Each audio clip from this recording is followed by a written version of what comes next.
1, 2, 3, 4. Screen time, screen time, screen time, screen time. It's my screen time too. Hello, and welcome to It's My Screen Time Too, the podcast where two moms have finally accepted that everything will forever and always be spoiled for them on Twitter because they are anywhere from 2 months to several years behind television and movie premiere schedules. I'm so glad that the second season of Handmaid's Tale is super disappointing you and or making your life, because I won't know anything about it for probably until, I don't know, the Malia Obama administration. I'm Katie. I'm Deborah. And I have one son. His name is Jay. He is almost 3. And I have 3 kids, an 8-year-old named Tony and 5-year-old twins named Libby and Nate. Almost 3. That's crazy. Yeah, you know, he's in that awkward, like, he's not 2.5 anymore, but I feel weird, like, subdividing it any more than that. He's closer to 3 than he is to 2.5. Yeah, that's a difference for sure. Our kids are super adorable, aren't they? Yes, and they come up with these questions that are cute, but also make me feel really... I've talked about this before. Like, I don't know anything. Mm-hmm. So just before we started recording, my son Nate, one of my 5-year-olds, was in the bathtub, and he asks what the opposite of 10 was. Wow. Or is. What's the opposite of 10? And I have no math. And my husband is an accountant, so I asked him, and he was like, well, the opposite of 10 would be 0, 1. And I was like, wouldn't it be negative 10? And then we had this whole, like, do numbers have opposites? You're a math major. No. Do numbers have opposites? I don't think that I ever got that far. I mean, I guess you can talk about, like, if you're talking about fractions of things, you can just flip the numerator and the denominator. So then the opposite of 10 would be 1/10. But that has no real basics in mathematics. It's just what I would guess. That's the third answer I can give him tomorrow when he quizzes me again. They're always doing that though, aren't they? And I like it when I can look up the answer, or if it's like the definition of a word, which has, usually I know, or we can go to the dictionary. Right. But a lot of things are a lot harder than that. Yes, you are so right. Yes. Jay is in the thick of the why phase, so everything is a question. And yeah, I mean, multiple times a day, I'll just be totally stumped and feel like I have to just say because it is, and that is not satisfying to either of us. Yeah, that's a tough one. For sure. I remember the why questions. Last week, I told you about Jay's imaginary friend Batman, right? Yes. So we get daily notes sent home from school about what they did that day in class. And usually the notes aren't really that specific to each kid. Just every parent in the class gets the same note that just essentially said, we did this today. We talked about shapes. We talked about colors. And on... it must have been Tuesday, the note that came home. Have you seen the Lego Batman movie? I forget. Yes, I liked it. Okay, so you'll be familiar with this. The note was very normal up till she started talking about how they were talking about birthdays and they made pretend birthday cakes. But then she was like, and we also made some other delicacies like lobster thermidor for Batman. And I was like, these things are never kid specific, but that is definitely specific to my kid. My kid took over the whole curriculum for the day to talk about something he learned from the Lego Batman movie. Lobster thermidor. Yeah, I don't even know what lobster thermidor is. I have no idea, but I could look it up. Yeah, I guess I should look it up. That's an easy question as far as kids' questions go. Oh, funny. Preschool. That's a good segue. Yes, we're doing a preschool show. So today we're talking about Sid the Science Kid, which is a show on PBS. and I'm going to try to give a quick summary. So Sid is a preschooler and self-proclaimed scientist who starts every day with a new question, like, why do bananas get mushy, or why can't I only eat cake? He talks it over with his parents and his baby brother Zeke during breakfast. Then he shares his question at school with his teacher, Miss Susie, and 3 classmates, Gabriella, Gerald, and May. Conveniently, Miss Susie always has an experiment planned that will help Sid answer his question.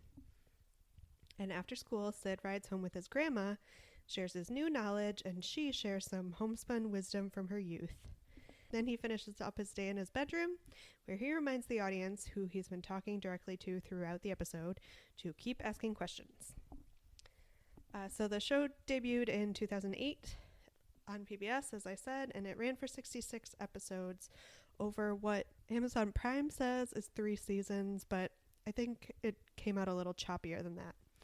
So the episodes are available on Amazon Prime and Hulu. Technically, it's called Jim Henson's Sid the Science Kid, so you know it has an impressive television pedigree and an impressive educational pedigree. And I did a little bit of reading on the PBS Parents site, and the one interesting quote that I found was, each episode of Sid the Science Kid focuses on a single scientific concept that is presented using Preschool Pathways to Science, a practical science readiness curriculum used in preschool classrooms that was created by cognitive researchers and preschool educators. So apparently they're not just winging it. They have some method behind the structure and content of this show, which I thought was, well, definitely more thoughtful than Horrid Henry. For sure. Yeah. So why do we pick it?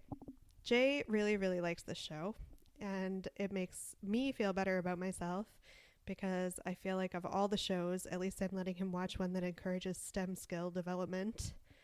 And since I don't have much of a science background, I'm getting a leg up on encouraging that in Jay because we're parents, and what do we do but try and correct our own deficiencies in our children?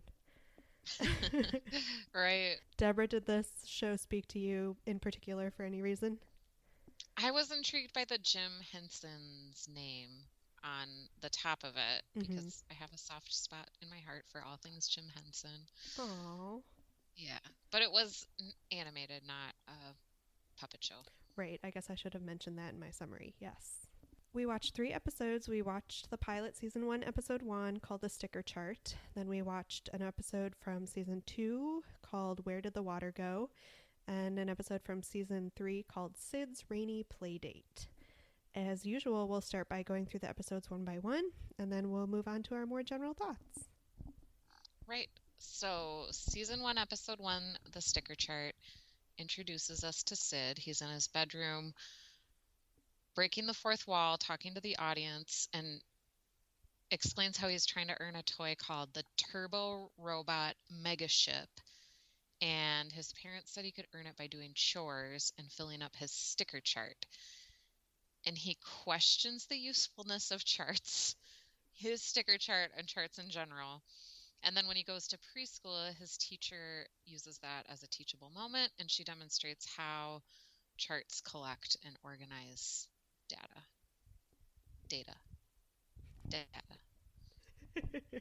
We're going to be doing that the whole show, folks. Information.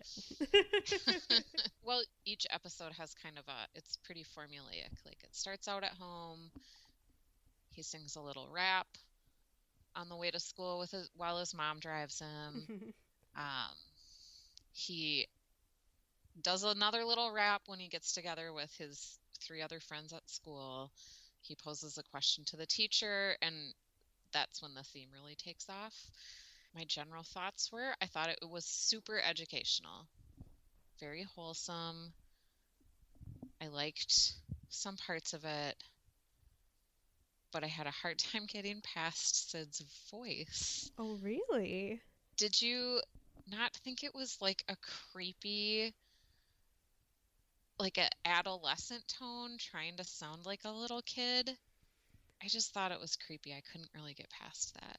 Wow, that's interesting because of all the voices in this show, the ones that I really dislike are Gerald and May.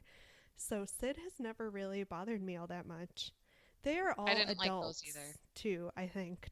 Because I tried looking it up on IMDb. I think most of the people that do the main voices are adults, and they're actually, or at least the ones that I looked at, were Muppeteers or people who worked closely with the Jim Henson company. I thought that the educational component was really good. So Sid's teacher has the kids make a snack chart and collects the data about what everybody brought for a snack and explains how charts can usefully collect and organize information, which I liked. It was good. I have seen this pilot probably like 3 times now. Oh, wow. And I really like it. In particular, I like the song that Susie sings.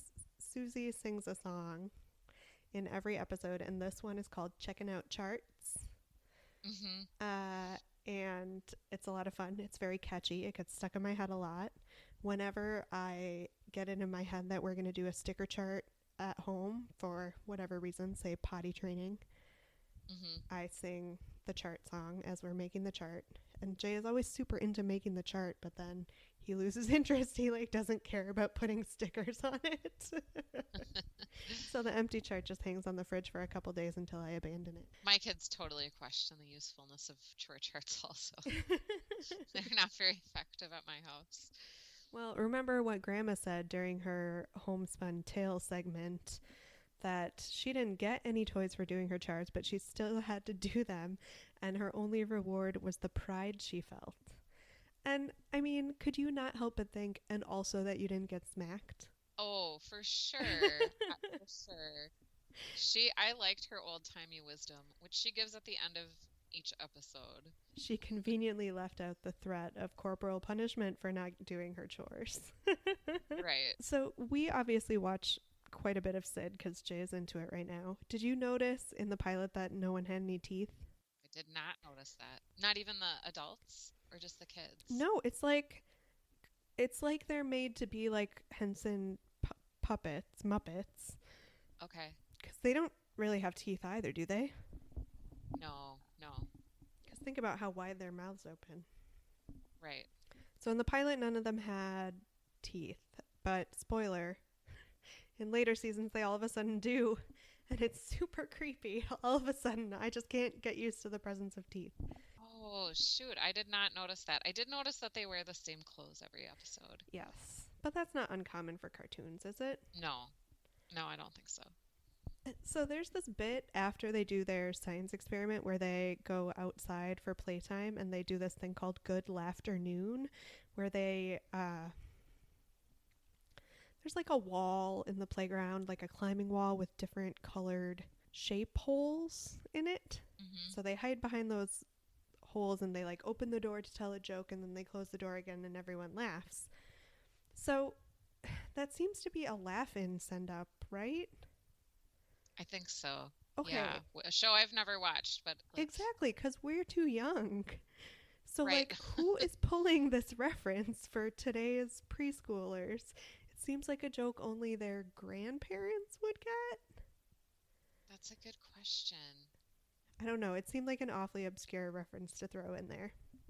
Sid had with him a toy microphone that had a laugh track on it, Uh-huh. which was kind of a funny bit.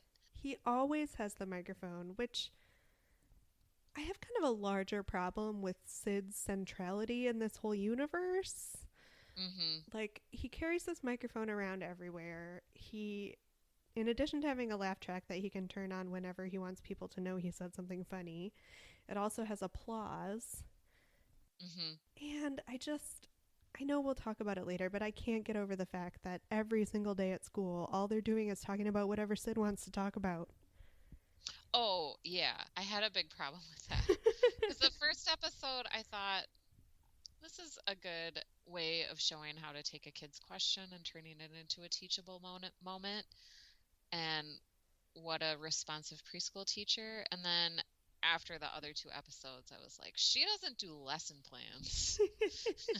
She doesn't at all. I mean, she's admirably good at putting together lessons on the fly, but really every single day is just whatever Sid was thinking about that morning. Yeah.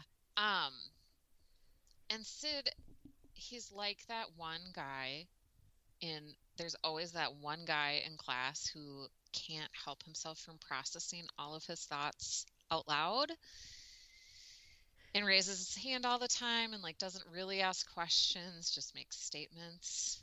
Like, shut up, Sid.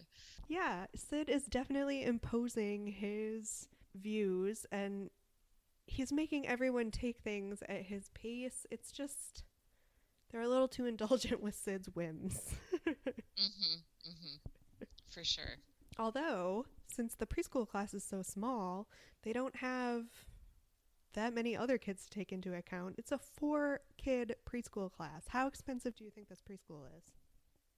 Oh my God. Well, I couldn't afford it. Yeah, and they're all really excited to be there. And like Sid's version of preschool drop off is not at all how preschool drop off goes in my experience. His mom just like drives up, he gets out, waves at her, and like skips into school. Wait, how does your preschool drop off go? Often there are tears and a little person clinging to me. Yeah. It's rough. See, we don't do the drop off. Like, I walk Jay into the room, but at this point, he goes. He's pretty Sid about the departure. He sees his friends and he's like, "Peace, Mom."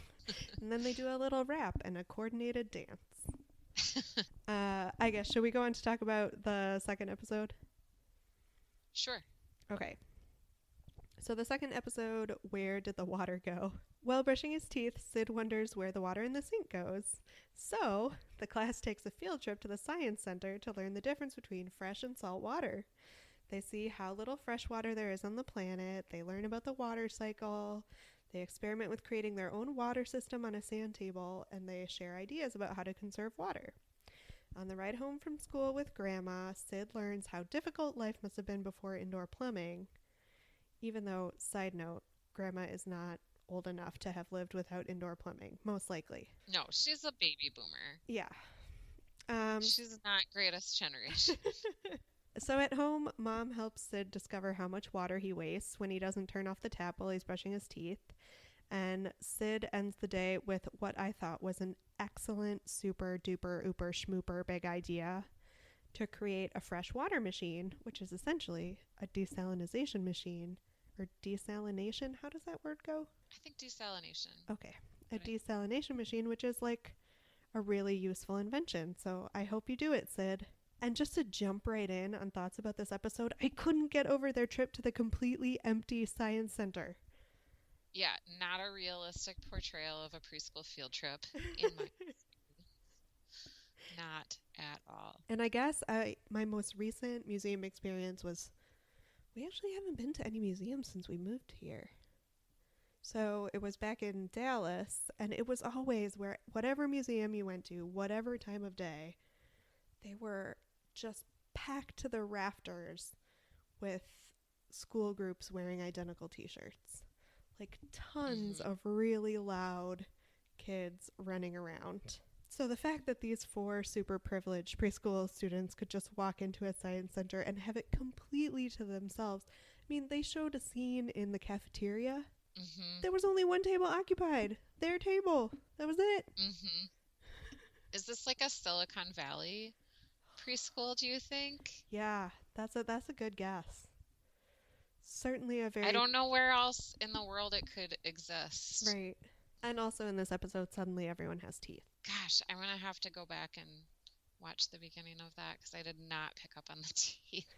I mean, it probably won't be weird to you because we have really only made it through the first season with Jay, but I've seen pretty much the entire first season. So to all of a sudden move on to to season 2 and be like, whoa, what? Everyone looks different. That's funny. I distinctly remember as a kid, like going to an educational event where they talked about how much water is in the world and how much of it is potable and how you should turn off the tap when you're brushing your teeth. And I've read books to my kids about environmental topics, like on a kid's level, and they all talk about turning off the water when you're brushing your teeth. And I think we need to get past that. Everybody knows that you turn the tap off when you brush your teeth. Like, why aren't they talking about the evils of bottled water Oh, that's a good point. and shipping bottled water and plastic in the oceans Yeah. and contamination from like those beads in face wash and washing yoga pants? Apparently, like, yoga pants are a big problem for water contamination. Really? Because, like, the fibers from, like, spandex or lycra type polyester, Mm-hmm. it gets in the water supply, and then the wastewater, um, wherever your water goes. You know, the place that cleans the water, like, they have to deal with, like, these plastic fibers from laundry. I don't know. I think that we as a society could do more than just turning the tap off when we're brushing our teeth. Yeah, that's a really good point. But it is a kids show, so it is good to focus on something that you can do and not totally bring morale down. I love it if Miss Susie would just be like, listen, guys, the planet is seriously effed, and I'm glad I'm going to die before you will. Oh, I think that's something that the grandma should deliver. Her whole story should have been about how, like, they never recycled and they just dumped all their industrial waste into the rivers, and it was so great for them, and oops, sorry. Let me tell you about the Love Canal. Sorry, we laugh because it's depressing. What else can we do? Turn the tap off when Yeah. you're brushing your teeth. I'm already turning the tap off when I brush my teeth. What more can I do? Yeah. So, should we move on to a potentially cheerier episode? Yeah, so also water themed. We watched Rainy Playdate, which on Hulu it was season 1 episode 31, but for you it was season 3 episode 11 on Amazon. But the title's Rainy Playdate, so that's all that matters. So in this episode, Sid greets us in his bedroom again. He is super excited because he has a playdate with Gabriella, his friend from school, after school. And he has a plan for them to have a treehouse party, but the sky is cloudy, and so he thinks rain may spoil his plan. So in this episode, he learns all about clouds, and he tries to predict the weather. Turns out that it rains during the day, but it clears up by the time his playdate is scheduled. Right, because nothing can go wrong in Sid's world for any extended period of time. No, he's a Silicon Valley billionaire's child. Who only owns one red hoodie. Right. So once again, it starts out after he's in his room, then he goes down to breakfast, super enthusiastically, not at all how my kids go to the kitchen to eat. And I did think in the 3 episodes that we watched, sometimes the mom was feeding the baby, sometimes the dad was. I did think that that was a nice gender egalitarian bit where they are splitting household tasks.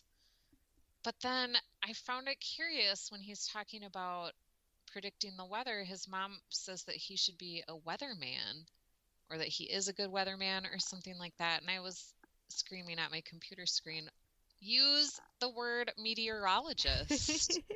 That's a good point. Sometimes I find myself slipping into that too, though. I've definitely used the word fireman and policeman and stuff like that. It's just an old habit. It's hard to shake. It is. Not that that excuses it. I'm try to be conscious of it, and my kids do call the mailman the postal carrier. Oh. I don't know what, and he is a guy. I don't know what his preferred term is. I never asked him. So by this time, I was totally fed up with Sid dictating the lesson plans of the day. Although I thought his teacher did a good job. It was a good lesson learning about clouds and water vapor, and if you can get past some of the other stuff, I do think it's a good show for kids for sure. Yeah. I couldn't help thinking, because their whole experiment for the day was that they went out into the rain. Just my first thought was, ugh, that would be such a pain to clean up all those kids after all that time spent splashing around in the mud. Yeah, but that's what you're paying, I don't know, $65,000 a year for uh 4 kids to 1 teacher ratio. That's true, but I still bet that Miss Susie's salary is pretty awful. Yeah, probably she's not making a lot. So I'm interested to know, since you said at the top of the episode that you have a soft spot for Jim Henson, what's your history with his oeuvre? I loved Fraggle Rock when I was a kid. I totally Loved it. forgot about Fraggle Rock. Oh my gosh, it was so good. So good. And I like his other work. We've talked before about Muppet Babies. Mhm. Really good. Love the Muppets. How about you? I definitely watched, the big three: Sesame Street, Fraggle Rock. I didn't really watch much of the traditional Muppets. It was pretty much just Muppet Babies Mm-hmm. and the Muppet movies. Mm-hmm. But to me, the babies were the real Muppets. But I wouldn't really call myself a Jim Henson connoisseur by any means. I'm curious to know what other non-puppet products Jim Henson's name is associated with. This is a dumb question. Is he still alive? Oh, no. He died, I want to say in the That's late 80s. okay. That's what I thought. So why is his name on this show? Because it's the name of the company. Oh, okay. Okay. Like, he's one of the few that didn't, like, totally sell out and sell his company. Although now that I say that, maybe Disney does completely own it now. Okay. I don't know. Did Sid feel like a fitting successor to all of these things that you loved as a child? I'm not a fan of the animation of the Muppet style. I thought that they all looked like they had dead eyes. Yeah. It felt like a very old school computer animation. Yes. And I wasn't sure if that was intentional on their part. Like, were they trying to make it look a bit more homemade, sort of in the way the Muppets always feel a little bit homemade? Like, they're not sleek and flashy. Mm-hmm. So maybe they were trying for the same aesthetic with Sid, or maybe I'm just giving them too much credit. I don't know. I don't know. There's a lot of shows that we've already watched where I prefer the animation to this. Mm-hmm. Agreed. Well, I just like the traditional hand-drawn looking animation, even though even that is done with computers now. I just prefer that look to the weirdly almost 3D but not look of computer animation. Yeah. How do you feel about educational shows that are set in schools? Do you feel like it's lazy? That's a good question.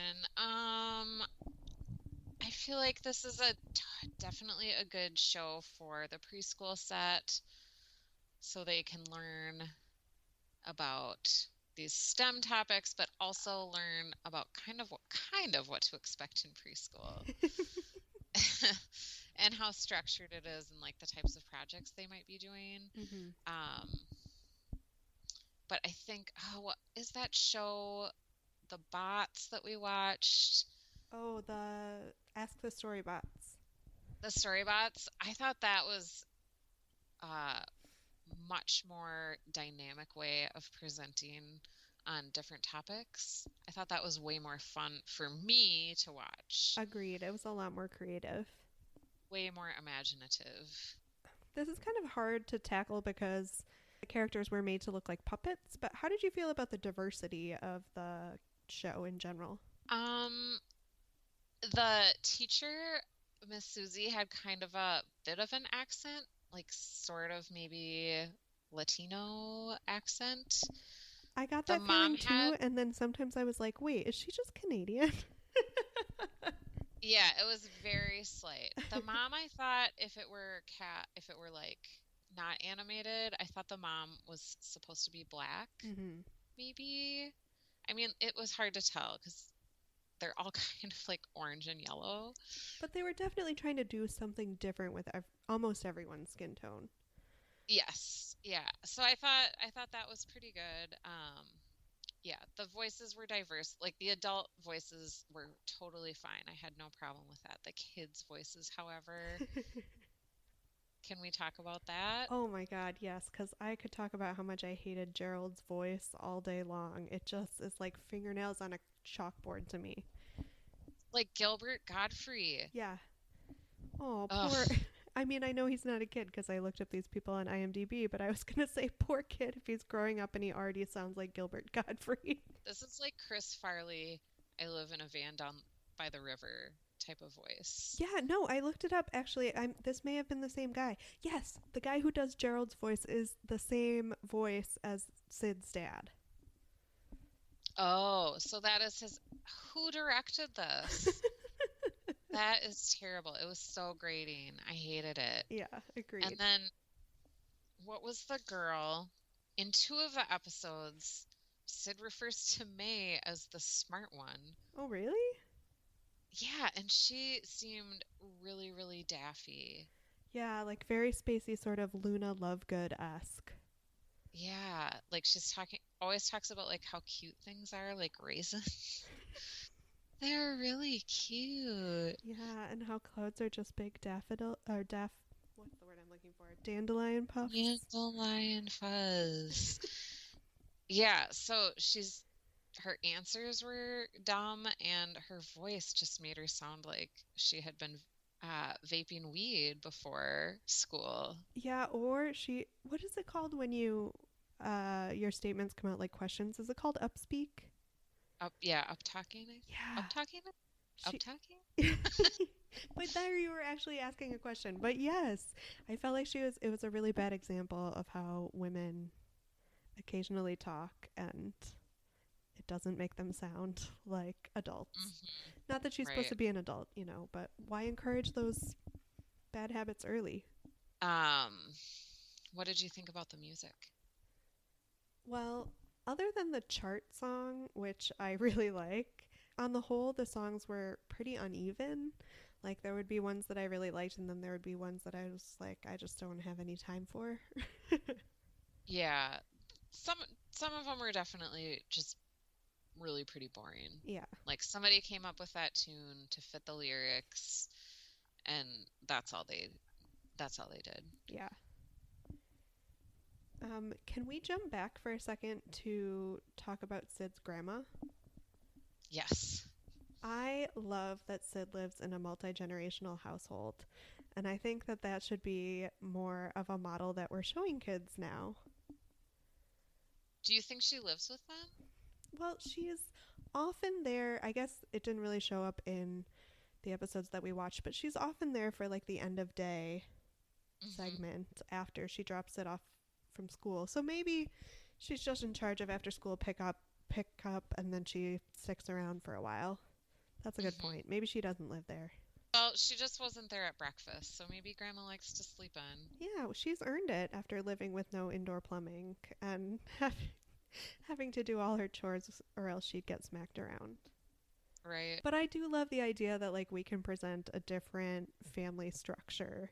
Because I don't know about you, but when this whole trend of millennials or people our age not being able to get good jobs and then moving back in with their parents started, and it was all like a punchline about how awful that would be, I definitely made those jokes.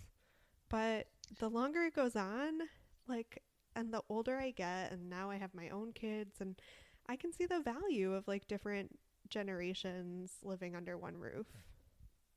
And that happens in a lot of other cultures, like a lot of European countries. People live with their family or nearby and don't move away, and the grandparents are very involved. Right. I guess I don't know, I like that idea. Yeah, definitely. No, Mom and Dad, I am not moving back in, but you're welcome to come here if you want. All right, well, now we come to one of our favorite questions. What adult movie or TV show does this compare to? I went with the school route Mhm. and the teacher teaching to what the kids need. So I first thought about Dangerous Minds, Yes, that's a good one. that Michelle Pfeiffer gem. Lean on Me, remember that movie? Yes, also a classic. And then I landed on How to Get Away with Murder because Annalise, the law school professor, her lessons directly correspond to her students' crimes. See, I only made it through the first few episodes of that show, so We watched the first season, but okay. didn't watch anything after. Isn't that the way to an annoying extent in almost all television shows though? Like if there's a scene in a school, it's all whatever they're learning is always directly applicable to whatever's going on in the protagonist's life. Right. So what did you think of? I went with well, first of all, I thought about the show House of Lies. Did you ever watch that? I have not. Okay, so it was, I don't even remember which premium cable, Showtime maybe? Starring Don Cheadle. And he was like a PR guy, kind of. Okay. But really the thing that linked the two to me were that he would always, really the thing that linked the two for me was that he would always break the fourth wall and talk to the camera. Okay. So that is the thing that I thought of immediately. But then I thought, there are shades of like a CSI or Bones where they're using science to answer questions. Mm-hmm. But then I was like, what am I doing thinking about all these fictional shows when clearly the adult show that it lines up most closely to is Mythbusters? Oh, that's a good one. Yeah, for sure. Did you cast the gritty HBO reboot? Okay, so I don't know how to say her name. Mayim Bialik? Okay, Blossom. Awesome. And Danica McKellar, Okay, yes. also known as Minnie Cooper from um, Wonder Years. Wonder Years. They're two moms because not everything needs to be heteronormative. And Danielle Brooks, who plays Tasty from Orange is the New Black, is the preschool teacher. Okay. And I don't know any little kid actors, Yeah. so I didn't get that far. This is always the Maybe problem that we run up against. Ellen Burstyn for the The grandma? grandma, although she's probably too old to be realistically cast as a grandma in the Yeah, show. like a preschooler's grandma. How about you? Okay, I, as usual, went on a bit of a journey with this one. In my life, in my TV and movie consuming life, I just like to see the process. I like to Okay. see the building blocks of what happened. Like it has always, and I'm sure I've mentioned this before, it has always bothered me in the movie Pitch Perfect that like the a cappella group just comes together magically and you never get like scenes of them learning the music. Right. So stuff like that is really annoying to me. So when it came to trying to think of a show for grown-ups about using science to answer basic life questions, I just thought, well, let's continue things with the current season of The Walking Dead. Is that a show that you watch? I have watched it. I'm not caught up though. Okay, so zombies, whatever. There's an apocalypse. And now, like, they're trying to rebuild civilization. And maybe it's a spoiler, so skip ahead 20 seconds if you don't want to hear this. But but at this point, someone has gifted them with these instructions of how to, like, recreate basic scientific accomplishments. So instead of just, like, living in huts and scrounging for food, they can start to rebuild all of humanity's achievements. Yeah. And they're not going to spend any time on the Walking Dead television show showing them like learning how to build a water wheel or stuff like that. But that is the show that I want to see. So I just want like a spin-off about this little camp of people relearning the lessons of science. I just think that would be so entertaining. That would be interesting. It would be long running. Yeah. Long running. There's so much content they could cover.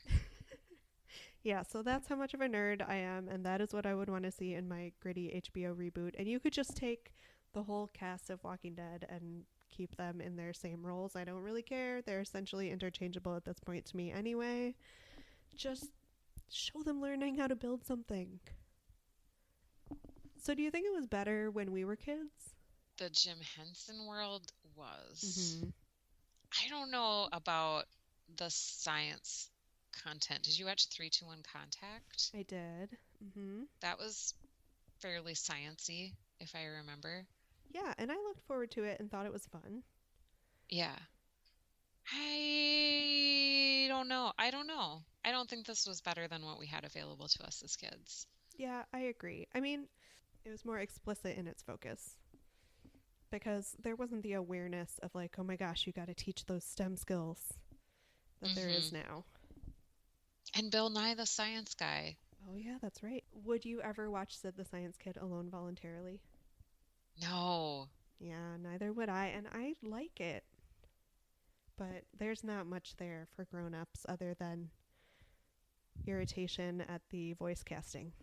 Yeah, this is not a show where they have bits, crumbs of humor for the parents. Structurally, you know, it reminded me a lot of Bubble Guppies.